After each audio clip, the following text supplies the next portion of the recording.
नमस्कार बच्चों, मैं अपने चैनल हिंदी संस्कृत में आपका स्वागत करती हूँ। बच्चों, समय का अभाव है, हम लोग बड़ी ही शीघ्रता से प्रश्नोत्तर की श्रृंखला को आगे बढ़ाएं, क्योंकि प्रश्नोत्तर आप कर लेंगे तो आपका आत्मविश्वास बढ़ेगा। इसलिए इसको हम लोग फटाफट आगे ले चलते हैं। चलिए बिना समय गंवाए मैं प्रश्न की तरफ चलती हूँ। देखिए, लिखा है, प्रश्न है, आधुनिक हिंदी साहित्य के द्विवेदी युग का नामकरण किस रचनाकार के नाम के आधार पर किया गया? हजारी प्रसाद द्विवेदी, मन्नन द्विवेदी, सुधाकर द्विवेदी, महावीर प्रसाद द्विवेदी। तो महावीर प्रसाद द्विवेदी सही ऑप्शन है और ये तो आपको याद भी होगा।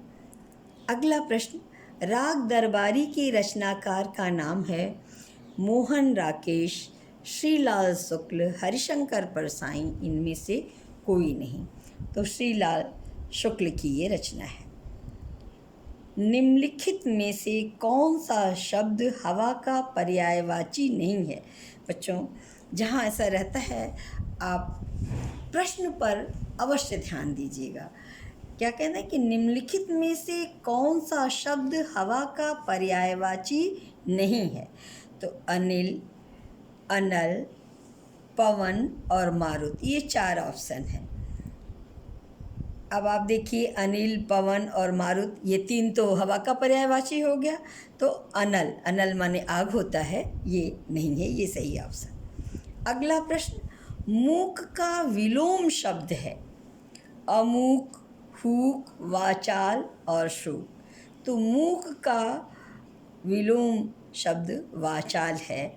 आपने सुना होगा ना, मूक होई वाचाल। तो वाचाल सही ऑप्शन है। अगला प्रश्न है, बाण भट्ट की आत्मकथा है एक कहानी, उपन्यास, आत्मकथा, इनमें से कोई नहीं। तो बाण भट्ट की आत्मकथा उपन्यास है। अगला, निम्नलिखित में से किस कवि ने सिर्फ अवधी भाषा में रचना की? कबीरदास, सूरदास, तुलसीदास, जायसी। तो जायसी ने केवल अवधी भाषा में लिखा है बच्चों। पायो जी मैंने राम रतन धन पायो, प्रस्तुत पद के रचयिता का नाम? सूरदास, कुंभनदास, तुलसीदास, मीराबाई। तो ये तो उनकी चर्चित रचना है मीराबाई की। आल खंड का दूसरा नाम है परमाल रासो, बीसल देव रासो, खुमार रासो, हम्मीर रासो। तो आल खंड का दूसरा नाम है परमाल रासो। अगला प्रश्न, प्रेमचंद के निम्नलिखित उपन्यासों को के रचना वर्ष के क्रम से सजाइए। प्रश्न देखिए, प्रेमचंद के उपन्यास दिए हैं, रचना वर्ष के क्रम के अनुसार सजाना है बच्चों। 3 उपन्यास का नाम है गबन, गोदान, सेवा सदन। तो ये आप ध्यान दें कि जब ऐसा प्रश्न आए तो आप पहले पेपर में ही कहीं लिख करके और सामने रचना वर्ष लिखिए, तब आप ऑप्शन को मिलाएंगे तो आप सही ऑप्शन लगा पाएंगे। जैसे इसमें क ख ग क ख ख क ग ख क दिया है। मैंने आपके उसके लिए यहाँ लिख दिया कि सेवा सदन 1918 में है, गबन 1931 में है और गोदान 1935 में है। तो सेवा सदन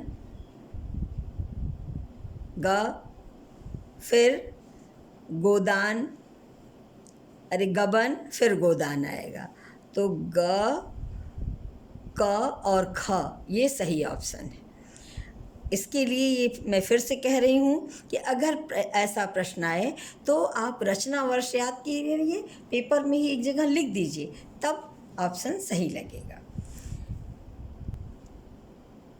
निम्नलिखित में से कौन सी बोली पश्चिमी हिंदी के अंतर्गत नहीं आती है? ब्रजभाषा, अवधी, कन्नौजी और बुंदेली। तो अवधी भाषा पूर्वी हिंदी की बोली है, ये पश्चिमी हिंदी के अंतर्गत नहीं आती। अगला प्रश्न है, अधिकांश साहित्यकारों के अनुसार हिंदी के प्रथम कवि हैं, यानी अधिकांश लोग प्रथम कवि किसे मानते हैं? कबीरदास, सूरदास, सरहपाद, विद्यापति। तो सरहपाद, कहीं कहीं सरहपा लिखा होगा, तो सरहपा प्रथम कवि माने जाते हैं। अगला प्रश्न देखें, खड़ी बोली हिंदी में सर्वप्रथम रचना करने वाले कवि का नाम है? जायसी, अमीर खुसरो, विद्यापति, भारतेंदु हरिश्चंद्र। अमीर खुसरो सही ऑप्शन। अगला प्रश्न, आदिकालीन हिंदी साहित्य को सिद्ध सामंत काल कहने वाले विद्वान का नाम है? विश्वनाथ प्रसाद मिश्र, राम कुमार वर्मा, महावीर प्रसाद द्विवेदी, राहुल सांकृत्यायन। तो राहुल सांकृत्यायन ने आदिकाल को सिद्ध सामंत काल कहा है, इसलिए ये सही ऑप्शन। अगला प्रश्न देखें, जगदीश शब्द की सही संधि होगी जगत धन ईश, जगत धन ईश, जगत धन ईश, जगत धन ईश। तो जगत तब में हलंत होगा, ईश, ये सही ऑप्शन है। अगला प्रश्न देखें, एक भारतीय आत्मा किस कवि का उपनाम था? या प्रश्न ऐसे हो सकता है कि एक भारतीय आत्मा किसे कहते हैं? सोहनलाल द्विवेदी, रामचरित उपाध्याय, मैथिली शरण गुप्त, माखनलाल चतुर्वेदी। तो माखनलाल चतुर्वेदी को एक भारतीय आत्मा कहा जाता है। अगला प्रश्न, संशय की एक रात के लेखक हैं? मुक्तिबोध, श्रीकांत वर्मा, धूमिल, नरेश मेहता। तो संशय की एक रात नरेश मेहता की रचना है। अगला, तार सप्तक का संबंध किस काव्यधारा से है? प्रगतिवाद, प्रयोगवाद, हालावाद, अकविता। तो तार सप्तक का संबंध प्रयोगवाद से है। अगला प्रश्न देखें, परमाल रासो काव्यकृति के कवि का नाम है? नल सिंह भट्ट, जगनिक, हेमचंद्र, शारंगधर। जगनिक सही ऑप्शन। अगला प्रश्न देखें, आचार्य रामचंद्र शुक्ल ने किस कवि को कठिन काव्य का प्रेत कहा है? भूषण, केशवदास, देव और पद्माकर। तो आचार्य रामचंद्र शुक्ल ने केशवदास को कठिन काव्य का प्रेत कहा है। अगला प्रश्न देखें, जो पहले कभी न हुआ हो वाक्यांश के लिए प्रयुक्त शुद्ध शब्द है। मतलब वाक्यांश के लिए एक शब्द आता है बच्चों, इसको भी पढ़ना। अपूर्व, अभूतपूर्व, अद्वितीय, इनमें से कोई नहीं। तो अभूतपूर्व ये सही ऑप्शन है।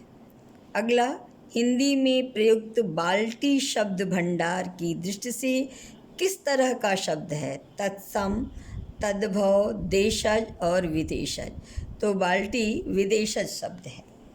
अगला प्रश्न देखें, निम्नलिखित में से कौन भरत मुनि के रस सूत्र का व्याख्याकार नहीं है, अर्थात उनकी परंपरा में नहीं है? भट्टलोलट, क्षेमेंद्र, शंकुक और अभिनवगुप्त। क्षेमेंद्र उनके व्याख्याकार नहीं हैं, ये ध्वनि संप्रदाय के हैं। अगला देखें, कालिदास की रचना रघुवंशम है। खंड काव्य, मुक्तक काव्य, गीत काव्य और महाकाव्य। तो रघुवंशम महाकाव्य है, ये सही ऑप्शन है। अब इतने प्रश्नों को बेटा दोहराएं 2-4 बार, याद हो जाएगा। अगला प्रश्नोत्तर लेकर के हम लोग अगले वीडियो में आते हैं।